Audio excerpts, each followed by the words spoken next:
Hey there, I'm Jody Vance. I'm George Affleck. And it's time for... UnSpun.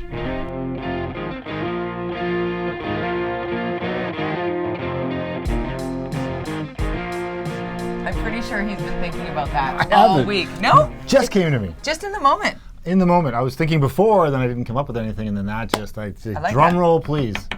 And there was sort of a political drum roll leading up to the big announcement this week on a federal scale. Which should we discuss first, the climate emergency or the approval of the This Trans is the pipeline? ultimate spin on that one.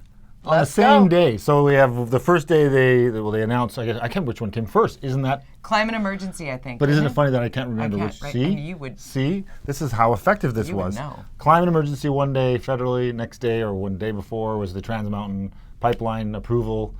I'm sure it was a coincidence.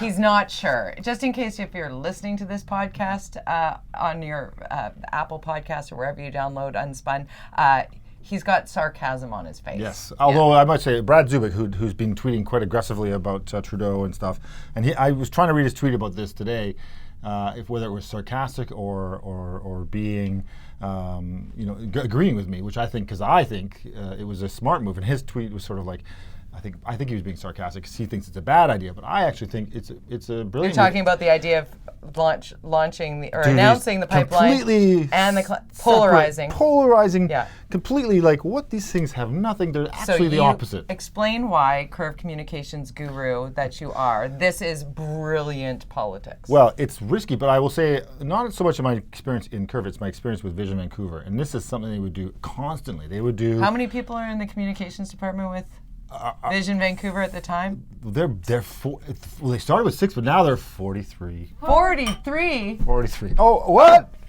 We have glasses? We have glasses. And wait a minute. Oh, hey. We just got given a bottle of very fancy Prosecco. Prosecco. And oh, geez. It's real. God, she knows how to pour booze on a yes, many years on a waitressing, TV. dude. And, I thought it was because you're used to doing it on television or something. No. So Mind you, when I was at breakfast so television, there were a number of times that we had, right, Amanda? We had lots of breakfast booze. We used to love it. So now I get to clink real glasses with real alcohol. So there's 43 communications staff at Vancouver City Hall. Join us, won't you? Okay, it's Friday. This is real. It's Friday. Friday. It's Friday afternoon. We're doing this late because my kid graduated yesterday. So. Which warrants Prosecco. Where's your glass, Amanda? Cheers. Yes, he gets high. So it's Friday afternoon taping as opposed to That's Thursday right. morning taping here of UnSpun. So congratulations to Pierce. And let's get back to the risky yet political move of announcing a climate emergency for Canada at the same time as approving the Trans Mountain pipeline. Well, you know, of being a journalist, there's only so many stories you can do in a day, and there's only so many stories you'll do about, say, Trudeau. And so if he splits the game in half, he'll only get half as many stories about either one of those things. Because the climate emergency is kind of it is a PR gimmick for the most part in its own way.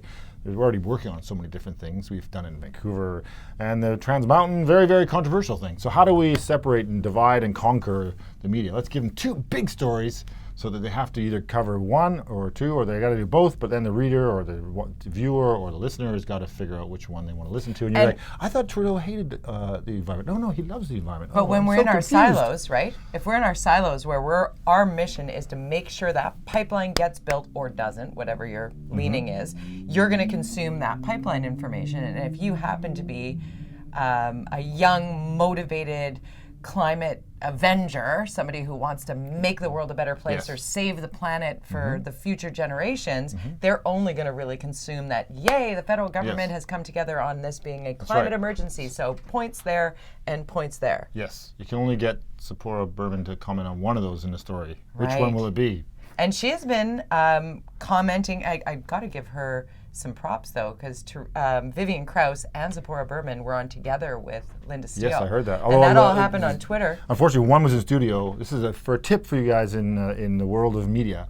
Try to be in studio, especially if your competitor is going to be in studio and you're not, because it was really challenging for Vivian to get in there and be a part of the debate. It's also hard to have 2 people on the phone.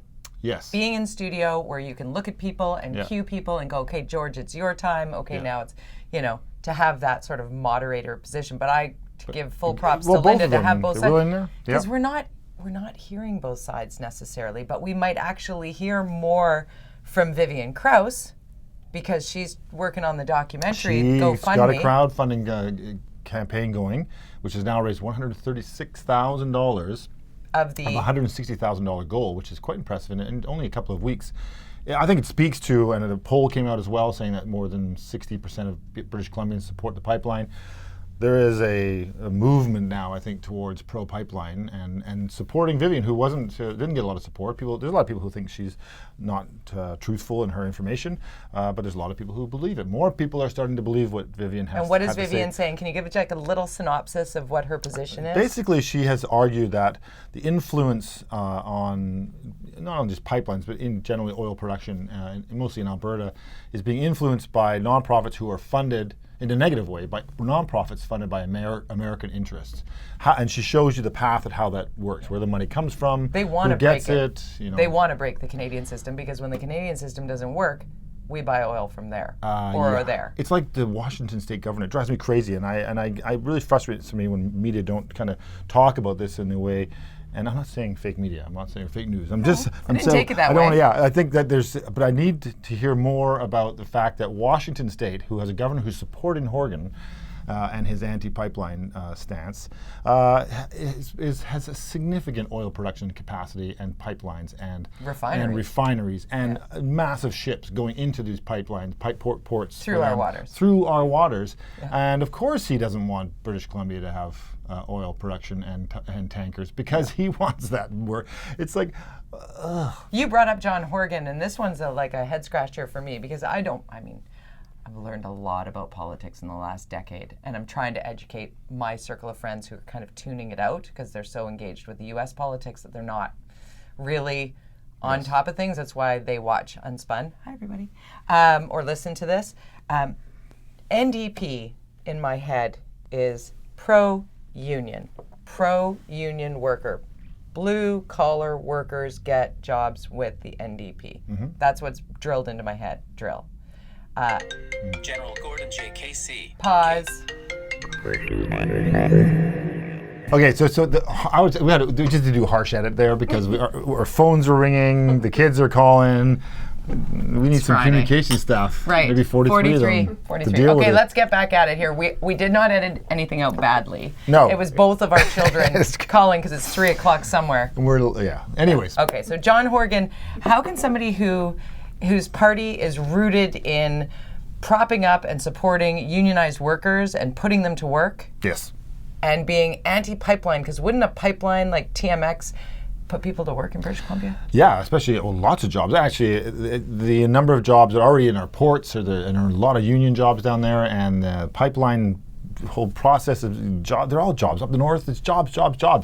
And here's a party that is trying to find this balance between environment and jobs. And he's walking a fine line. Is that because the Green DP? Is that because of the? No, I think the NDP before they were always trying to balance that. It was always a challenge for them. It was interesting with Vision Vancouver. They were really good at that, balancing the environment and being really tight with the unions. They managed to have that balance, and I think that's it's something that NDP and a lot of the same people at the NDP are from Vision Vancouver are trying to do that as well. And they're really they need both to stay in power. I forget that. You remind me of that all the time. That's a lot of the. Well, Jeff Meggs is the head cheese there in the Premier's office, and he was a city councillor, and he was the head of the Mayor's office when Larry Campbell was Mayor. So we have this continuity of Jeff Meggs from message Vancouver and mission and in the province, yeah. Mm-hmm. Speaking of I wanted to touch on the Green Party prior to when we were talking about federal politics, but this kind of leads me into it a little bit because the Greens are so involved in what's happening in BC politics, obviously. But I was rather surprised. I'm not sure what the poll was. Was it an Angus Reid poll that actually saw that the federal Greens are polling higher than the federal NDP? When have we seen that? There are people who are now speculating that the NDP may not win enough seats to actually have an official party federally, that they will get down to, I think, less than 5 seats potentially at this rate. I mean, that would be unbelievable considering how they were, with Jack Layton, they were heading towards potentially, they would lead the PM's office. They were heading towards and they've really lost focus, and and the Greens are focused in whatever way the Green Party can be focused on. But the Canadian citizens are climate concerned now. And the consistency of the message, like I said, there are a lot of people who have tuned out politics anywhere but in the United States right now because it's just a catastrophe down there.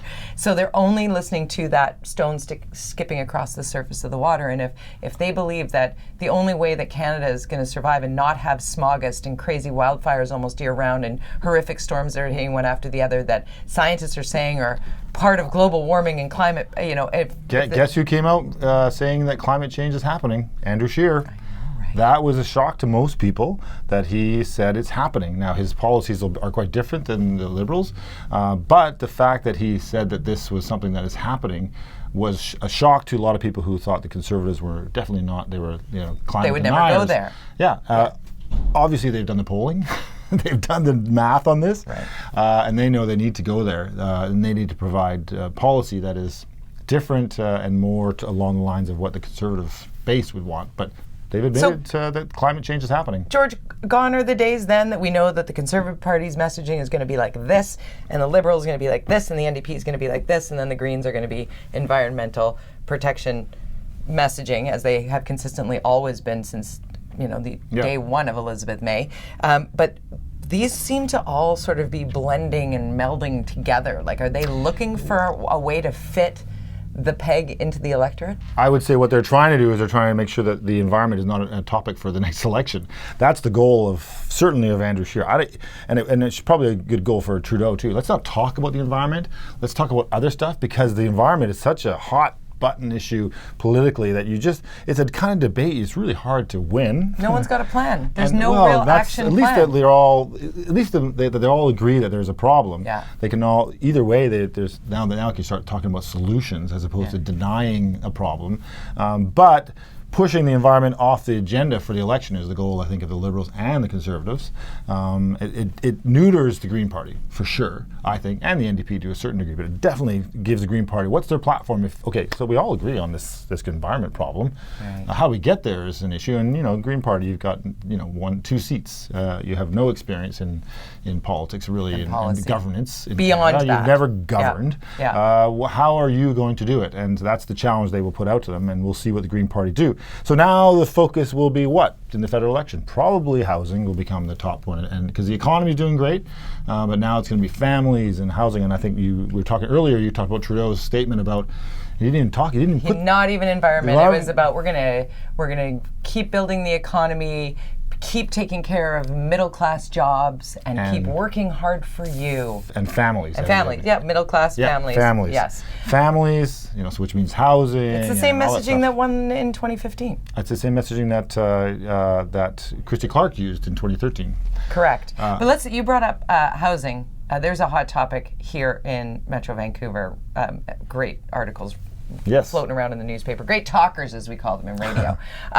Landowners getting tax breaks, property tax breaks, by turning their parking lot, which is a plot of land that best use would value it at $70 million.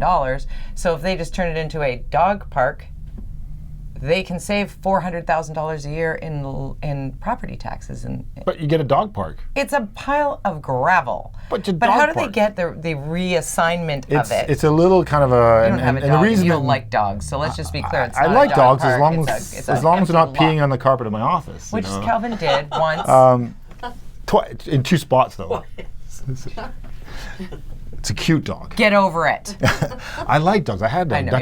Duchess of Windsor was my dog. Oh, nice. Yeah. Let's go back to the dog park / parking lot / gravel field. Why the tax break? I'm a tax-paying citizen. Nobody gives me a tax break no matter what I do in my yard or my patio. Mostly I'm not allowed to. But you already have a tax break because you're a resident comparatively to business and industry. You already get a tax break. Don't buy the land then. Okay, so here's the deal. Here's the problem. Okay, this. I didn't say 43. You don't get to drink. You're just making me drink now. It's an anomaly, and there's about I think it's over $1 million a year that we're losing in taxes in the city. The argument that these developers will make is that they own this land. It's really hard, like a gas station. You have to wait 7 years and all those things, and a piece of property to develop in Vancouver, a significant piece of property takes 5 to 10 years, thanks to the bureaucracy of City Hall. So we keep identifying that as a problem, and I think that's something that we need to keep putting out there is the big stumbling block that many of these roads come back to, the roads of affordable housing, the roads of building, finding a way to densify the Lower Mainland in the way that it needs to be. We're still 5 to 10 years away because we're still figuring out how to get the permit for the electrical or the permit for the blah, blah, blah. Because the stacks of paper in City Hall. It's out of control. I know there's so three things that from this empty lot. So this comes back every couple of years. Pete Fry has a motion of the 13 motions at City Hall this week. 13 motions from some councillors.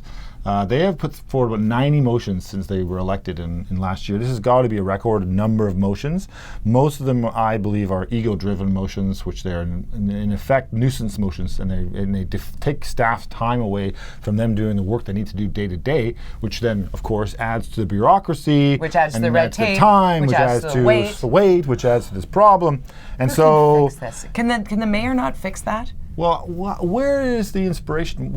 I don't get. He said he ran on the housing file. But can he fix that? Like, can he go to the city council and say, "This is ridiculous. We are not going to vote. We're not going to table the where is it? The nuclear. No nukes in Vancouver. Yeah, it's back. That's Gene Swanson, I believe. Is that vital right now? In an opioid and housing crisis? Well, I guess you could argue there's no pipelines in Vancouver either, and we keep having that motion come forward, and the mayor speaking out about pipelines, Vancouver. But can the mayor there are no pipelines actually change this, like you said, this the mayor record has number? no power in Vancouver. Right, that's first of all, because he's one vote. Second of all, he has no power over the people. I mean, he's NDP, so he has some sway with anybody who might be NDP on there, but you've got a mixed council with a dream of all Vancouverites. It's happened. You've got your dream. Now you have 13 motions at council, and 90 but motions I would argue, in the docket. Because somebody listening right now is like, this is better than ramming it through by the back room. Is that's it? Sometimes I'm worried that I'm starting to go, God, I envision maybe like that dominant party, because this is getting out of control. These guys need to stop doing this. But that's the pendulum swing that we're seeing in other places as well. It's cruel to the staff way to do politics swings from one, it's like, this is awful, because yeah. And it needs correction, and it's up to people are going to start voters. Waking up to this is causing a problem at City Hall. But I'm disappointed in the city councillors who are allowing this to, like, pull your ego project off this list of 13. Yeah, well, they're all running for mayor in 2022, I think. That's the problem. Is that what's happening? I think so. There's a lot of that going on. But I don't know, but I don't think the Italian piazza is though. a priority right now. I'm just saying. Yeah. well, Melissa loves the I love Melissa. And but there's people behind them, but not now. She could have waited a few months, I think. Okay, so how far off topic have I taken you? I think the empty thing, that comes up every couple of years, and the rules, we argue before we got in here about dealing with this empty land. Yes. Okay, you put a dog park there, would you rather a parking lot? Which would you rather? And then you say, well, it's gravel, it's not good enough. Okay, now you're saying the city should get involved in what you put on your private land? Hold on, what I'm saying is, I don't believe that a tax break for a big corporation that owns a huge chunk of land on West Georgia Street is good for the city. Don't give the massive tax break by rezoning the parking lot into a dog park, even though it's not. All they did was cover it in gravel and put a dumpster there and put a sign up that says dog park. There should be more to that than to getting that $400,000 a year tax break on just that one piece of property. Like, I understand the remediation of gas stations and whatnot, that they have to sit, they put a community garden on there and they get a tax break and blah, blah, blah. That I kind of get. But people are talking about Southlands in particular, and we didn't talk about this prior to coming on here, but when I started having these discussions, people are like, oh my gosh, you should see what's happening in Southlands. These big mansions where they're just like, planting a vegetable garden and they're getting a tax break. Because they're ALR. agricultural land. Yeah. It's our only little piece of ALR. They get it switched to that, where it was just like me, regular public, in my little teeny tiny postage stamp. But if I've got the big sprawling estate and I turn a corner of it into a carrot garden, I get hundreds of thousands of dollars in savings. Close that loophole, take those taxes, put them on the downtown or put a big communal carrot garden in your backyard. I'll happily put a communal and you'll give carrot you a garden. tax break. Yes, I would. I would do that. Because I'm cheap and a little And bit I broke. like carrots. I like carrots. Especially if they're free and in your backyard. All the I'll kids just come over for the carrots. Yes. No, but you know what I'm saying? It's frustrating that it just feels like the breaks are coming to the people who really don't need it. Because if you can't afford to own that $70 million piece of property with a parking lot, I just think sell people it. would complain more if they just let it go crazy and wild and grass and be just a mess. I think people would be like, this is an outrage. Why is No, this thing I'll a big take the mess? money and take some of the money that comes in taxes to mow it. Hire people who need jobs to mow it. Well, the biggest example, Pollyanna? the biggest example is Conquer Pacific Land, which is big, also gets the same benefit, which was the story a couple of years ago. Yeah. Now they have a giant park that they put there. Temporary park. Yes. That everybody's like, is there a park there? Because it's been a that's parking lot their gift forever. for the tax break they've been getting is till they develop, which at this rate, given what's happening in real estate, it'll be when I'm like 95 years old. I went to dinner en blanc there. I've never been so disappointed at a destination in my life. A big cement parking lot, you don't say. But they put a white tablecloth. We bring the white tablecloth and the tables and the chairs and have to drive. Isn't Sorry, it like don't get being me in started. France? No. Oh. It wasn't. You mean what? No. Anyways, Dinner en blanc I is digress. dinner en blanc? Let's talk about the density in housing, though, because part of this piece that we're just talking about is the red tape that people are running into. Developers. Did Melissa DeGenova sign the NPA sign during the election that was in front of that developer's place that got, I don't know, I think it was Mike Smith who wrote about it in the province? I think it was Bob Mackin. Oh, Bob Mackin. It was Bob Mackin. You're right. Sorry. Apologies. We're giving a shout out to Bob Mackin. Remember that, Bob. See? Should we cheers to Bob? I don't know about that, but we will. Yeah, sure. But he was writing about Melissa having had a sign outside of a developer's.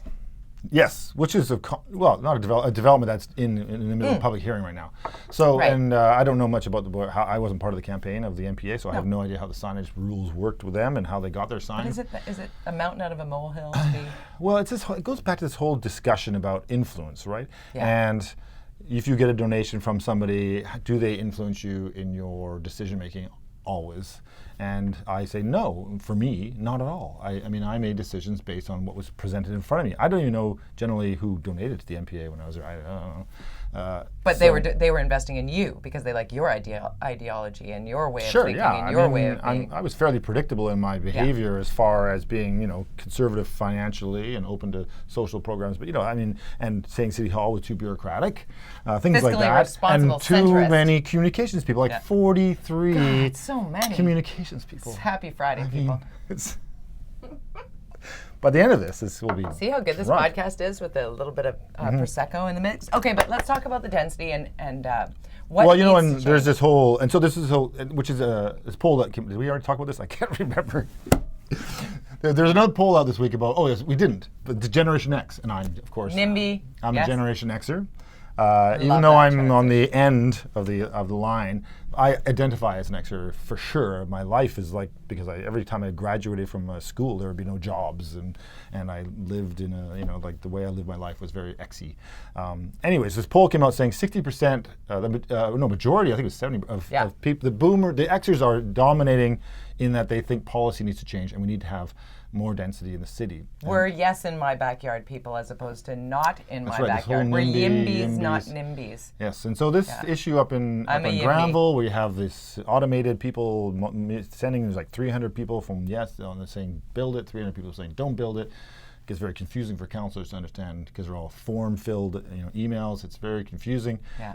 But in general, I mean, what I've been waiting for, the mayor said he was going to come up with a plan. Housing was a top priority. He hasn't done anything yet. There's going to be thousands, he said, in the first year. Yeah, and I think that I just go back to, here's an example. Just before the last election, the Vision and I myself was there, and I didn't support it for various reasons, but it was freeing up, putting in duplexes and fourplexes across the city, like a blanket pre-zone in a way. Yep. And I thought it was, I didn't support it because it came out of nowhere. And you wanted the I research. also believe it creates speculation. And people buy this land and sit on it, and they start collecting land because they want to use it for whatever. And that's exactly what's been happening. And you know how many people, I think I've heard 5 submissions for turning a single family home into a duplex have come in, so 5. So nothing has happened, but you've seen all the for sale signs on all these houses along Grandview and along all these different places where we've changed these regulations into. So it's not creating this opportunity to build housing, and besides the fact, building a duplex makes no mathematical sense. You take a single family home worth $3 million, you divide it in half, takes you 5 years to do this, and if it's your home, you turn it into 2 units that are worth $3 million.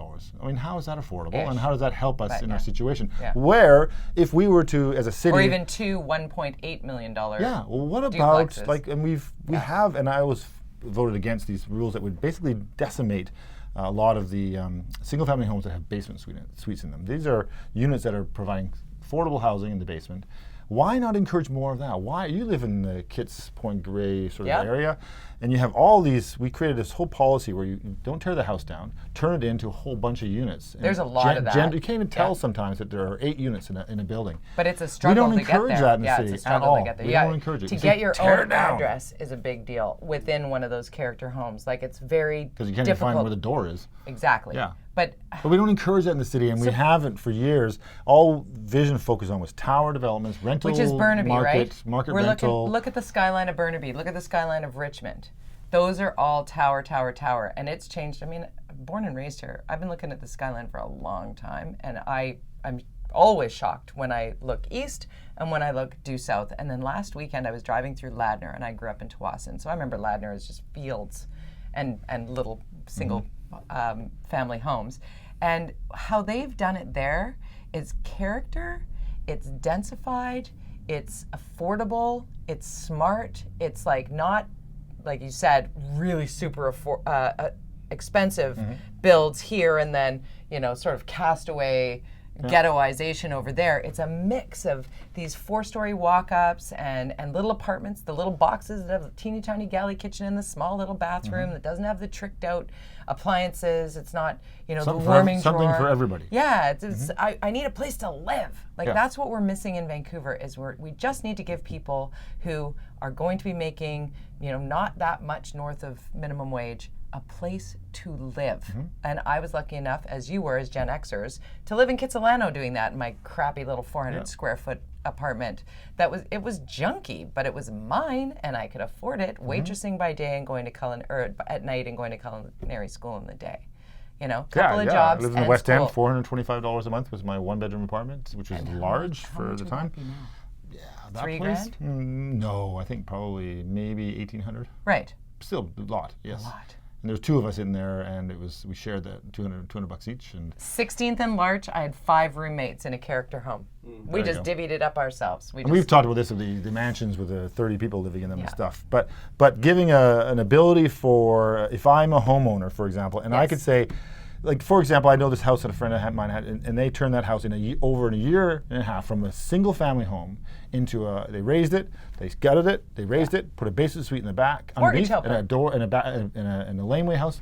One home became a home for 3 families, for 3 different families, 2 rental units, 1 owned, done in a year. So why wouldn't there be incentives for people to do that as opposed to roadblocks? Yeah, well, we used to have an incentive program called the Heritage Bank, and you would take the heritage from a house and you could sell it to a developer, and they could use that density that you would sell in a house in the Kitts area, and they would use it somewhere else in the city, and we called it a Heritage Bank. And the Vision decimated this bank. It was a great way for you to create density by giving away, and it actually forces that place. You can't build more density on that site anymore. Right. So it creates an automatic heritage opportunity because you say a beautiful heritage house. Then they take a heritage home and they keep it central to the piece of property, and then they put out a plan to put like a big glass building around the corner. It's like, oh my God. That's a development around the corner here. How's that heritage? It's like a little front of a. They did that in Toronto. Yeah, that's kind of weird. But it's awful. Yeah. Anyway, so I think there's lots of ways for us to be building affordable housing, but nobody is. It's not. I don't see any inspiration coming from City Hall yet. That's certainly from the mayor. He hasn't said anything, given us any plans. He's so busy trying to. I don't know what he's doing. But, saying he doesn't like pipelines. Okay, great. We have breaking news. Flash. Oh, what? We have news.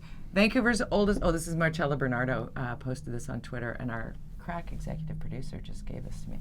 Vancouver's oldest bar, the Canby, is shutting down this November. Staff at the 122-year-old pub in Gastown have confirmed the building has been sold. They plan to release more details Monday. So we're going drinking to the Canby after this? We're going to the Canby? That's a big deal, though. It is. Who hasn't been there and stayed out too late? Everybody's been there. Everybody's been there. See, there you go. Little building, breaking news and selling. But we just need. My thing is, I'm with you on it, but I'd like to see that incentive, and not be complex. I don't want a heritage bank. I want to be able to do what I want with my house. So that takes us No, back but to the giving you property. tools as a single-family homeowner or somebody who wants to buy a single-family home, go, okay, if I buy this home, if I do this and this, I can get 3 units in this building that will help me pay for my mortgage. Yes. I mean, then But people it gives homes for 4 people. Illegal basement suites. Like, what is an illegal basement suite? Well, there's not many left in Vancouver, but there are ones that's that what I mean. the process to get a basement suite now is ridiculous. It takes Exactly. $100,000 Yes. just to go through the process to build a nobody's basement doing suite. that. No. Nobody's doing that. No, but yeah. Speaking of spending a lot of money on things that you need, my column this week, a little bit of a Yes. personal story. Definitely personal. My dad asked me to talk about his Alzheimer's diagnosis when it came down a number of years ago, almost a decade ago now. And we just had to take him to the highest level of care this week. Very difficult, but I thought, putting my personal experience a little, I wish I'd known then what I know now. So it's a bit of a plea to people who maybe are identifying in the sandwich generation. We're just talking about being Gen Xers, aging parents. If you see signs, get the geriatric assessment. God, I wish I had changed the words on that one. But it's a SAGE test. It's simple. It's a couple easy questions, a baseline. Because the sooner you can get help for your loved one who might have early Alzheimer's, the sooner you can stall the disease. Read all about it at theorca.ca. Follow at theorcabc. And, follow you on Twitter. We haven't done my George _Affleck. George _Affleck. Jody with a Y, Vance. Follow us, and at UnSpun Podcast, of course. I had a couple of conversations over the last week or so, people finding the podcast, subscribing to the Fin. I think subscribing to the Fin is very important. You'll find UnSpun Lots of good Podcast stuff. on there. But people here are not paying attention to politics here because they're so busy watching the Gong Show happening south of the border. Oh yeah, because it's 24 crazy. hours CNN I had a Trumpcast. dinner party with some highly educated, very smart, motivated adults in our age group, and they're like, I have no idea what's going on here. I said, but you know about, the stuff with the speaker at the legislature? Who? What? No idea. What about, do you know who the mayor is? Well, John F. Kennedy. They had to think. And Yes. it was like, is his last name Stewart? Sure, let's go with that. So it's like, engage. It's up to us to stay watch, and we'll try and unspin it for you. All the time, every week. Tune in. 43 communications people. That's Cheers, our everybody. drinking game, and that's a Friday wrap on UnSpun podcast.